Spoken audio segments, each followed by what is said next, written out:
Welcome to Palliative Care 101, presented by Collabria Care in partnership with Partnership Health Plan, and who has kindly sponsored this opportunity for us to provide education regarding palliative care services in general and how Collabria Care serves the community. I'm Dr. Paul Laband. I'm the medical director for Collabria Care's Palliative Care Program, which is a community-based palliative care program, also the medical director for our hospice program and for our adult day healthcare program. So what is palliative care, and what is the background for why we're providing this education? Primarily, it's been found that there's a lot of misconceptions and a lot of misunderstandings about what palliative care means, how it compares to hospice care, and how it compares to regular disease-focused medical care that our system provides. Palliative care is still relatively new to the system. It has been around for a while, but it's new enough that many people have only vaguely heard the term and don't really understand what it means. And the misconceptions exist amongst all levels of healthcare providers, including some doctors, nurse practitioners, and all the other healthcare providers in the system. So our aim is to really provide a brief education so that anyone involved in the long-term care of patients can understand what palliative care is, what we provide, how we compare to hospice, what kind of benefits we can provide for your patients, and then also just how you access this care for your patient.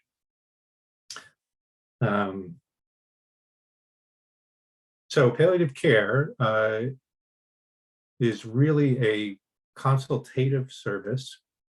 We don't take over the care of the patient, and we provide help with managing really any chronic illness. Now, this slide states that it's provided for patients and family who might be facing a life-threatening illness, and that certainly is a lot of what we deal with on primary care, but it doesn't always have to be a life-threatening illness.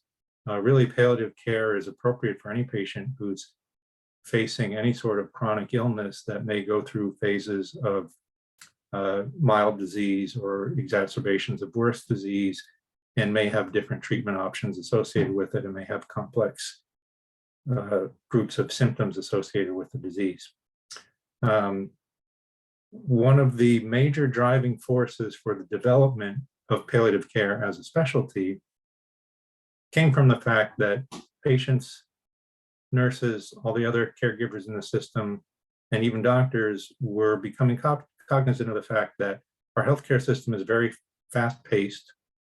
It's often overloaded, and patients often don't get a really good understanding of their disease and what their treatment options are, and often will find that the treatments being offered may go against what their particular goals of care might be. And because the system tends to be so rushed, it's often very difficult for patients and families to ask the kind of deeper questions that they want to ask and to express their feelings about how they want to approach their treatment. In addition, our system tends to be very focused on the biologic aspect of disease, and it's well known now that disease exists along a three-pronged spectrum that's really biological, psychological, and social. And all three of those realms impact the disease and how the disease affects the patient and the family. This is called the biopsychosocial model of medicine. And what we're learning is that you really cannot appropriately treat a patient and their family if you're not addressing all three aspects of their care. So with palliative care, we provide a separate consultant who can come in, have longer discussions with the patient, involve the family in the discussions, and help people really understand their disease process and help them to ask the questions they want to ask, and give them time to digest the answers and to think about how different treatment options might affect their overall life beyond just the disease itself. This allows patients to engage in what we call a goals of care conversation. And this can be very important and have very important impacts on the patient's quality of life. The reason for this is that the same disease in two different patients may result in those patients having different goals for how they want to treat the disease. Those goals may be based on the patient's particular social situation. It may be based on their religious or other spiritual values. It may be based on their family dynamics. But different people are able to make different decisions regarding the care of their disease, even if they're dealing with the same disease. So providing a palliative care service helps to provide the time and the space and the support for patients and family to really explore what their values are and be able to come to good decisions about what their goals of care might be. This really can improve quality of life.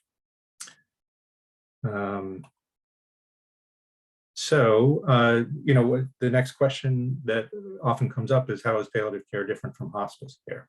Most people are familiar with hospice, and there are different misconceptions about it, but I think most people understand hospice care is really focused at providing end-of-life, comfort-focused care when a disease gets to the point where it cannot be cured. Cancer is the disease that most people associate with hospice, but all chronic and life-threatening diseases can come under hospice care. Under hospice, we treat patients who have end-stage cancer.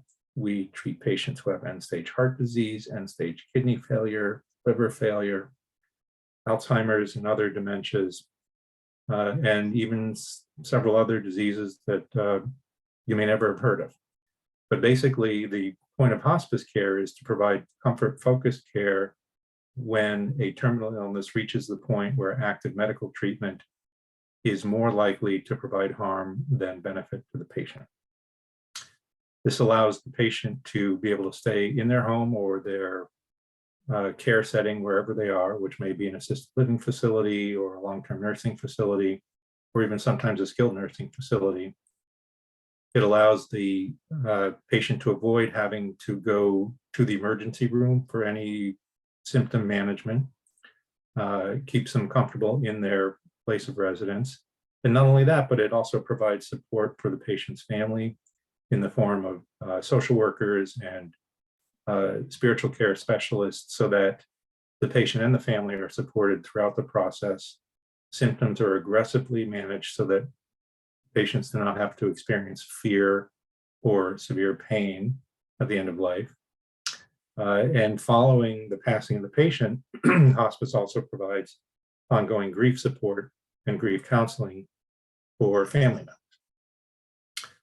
Palliative care is different because palliative care is designed to come into the spectrum of care of the patient at a much earlier stage in disease, when there may still be active treatment options that are appropriate for the patient. So a good example of the continuum from palliative care to hospice care would be with a condition like congestive heart failure, where you may have many years of being able to have a good quality of life with mild symptoms that may have certain periods where the symptoms get worse and you need to go to the hospital and get treated, but then things get better once the treatments are adjusted and you can continue going. Having a palliative care specialist involved at that point would provide opportunities for the patient and family to express any concerns that they have about their care, and also to discuss how their goals of care may change as the disease progresses. The palliative care service can often coordinate with the primary physicians for the patient, including a heart specialist, for example, to help make sure that if the patient has questions or new symptoms that they have not been able to bring to the attention of their treating doctor, that we can help get those symptoms explained to the treating doctor so that treatment can be adjusted to manage their symptoms as effectively as possible.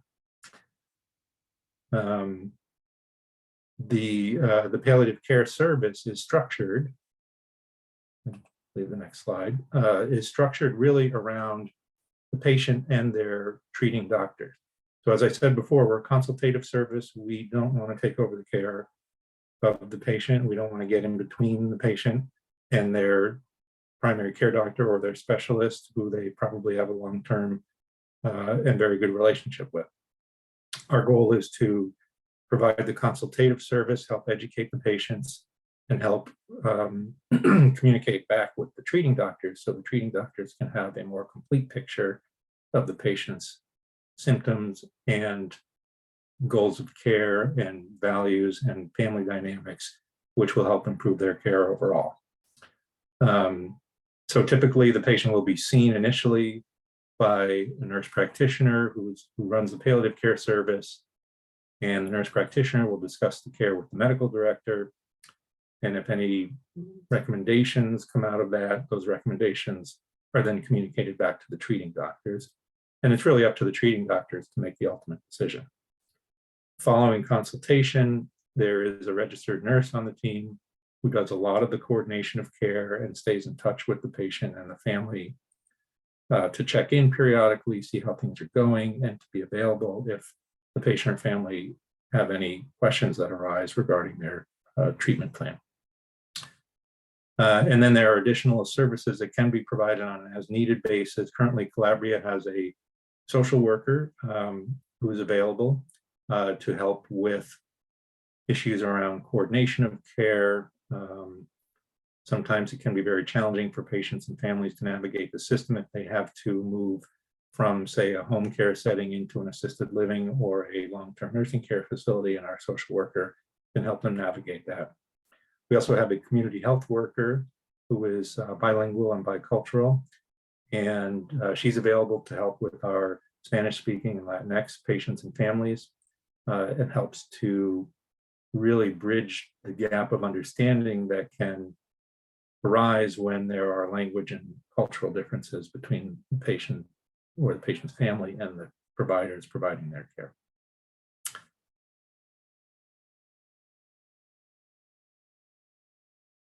So who would be appropriate? Who would you think of a palliative care consultation for with your patient?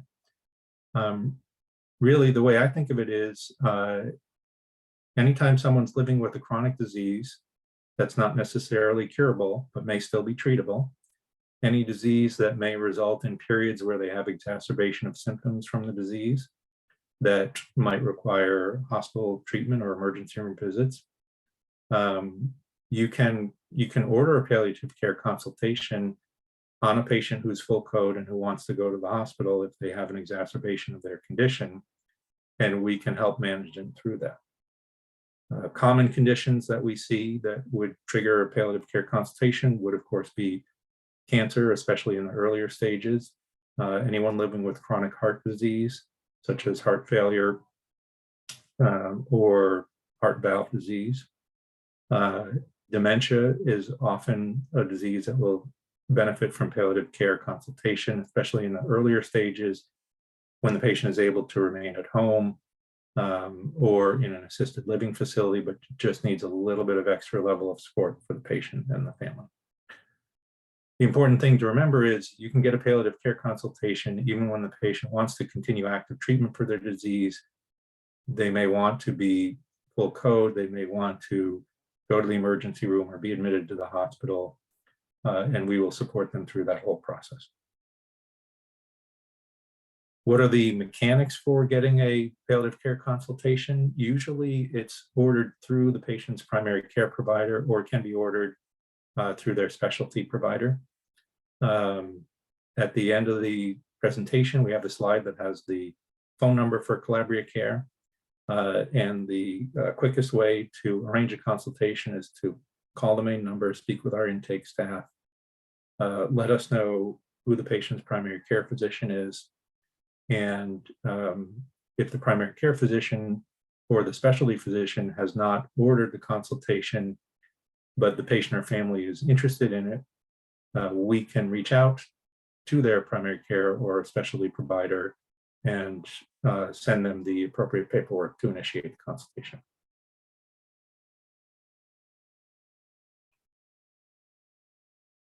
This last slide really just sort of illustrates the spectrum of care.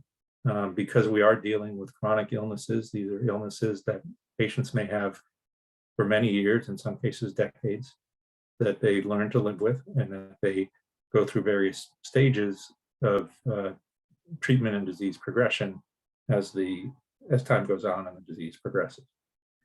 So typically, as illustrated by year one, there'll be an initial consultation when the disease is either new or has reached a point where the patient or family feels they need a little bit of extra support, but there's still curative treatment going on, active management of the disease, hospitalization for acute exacerbations.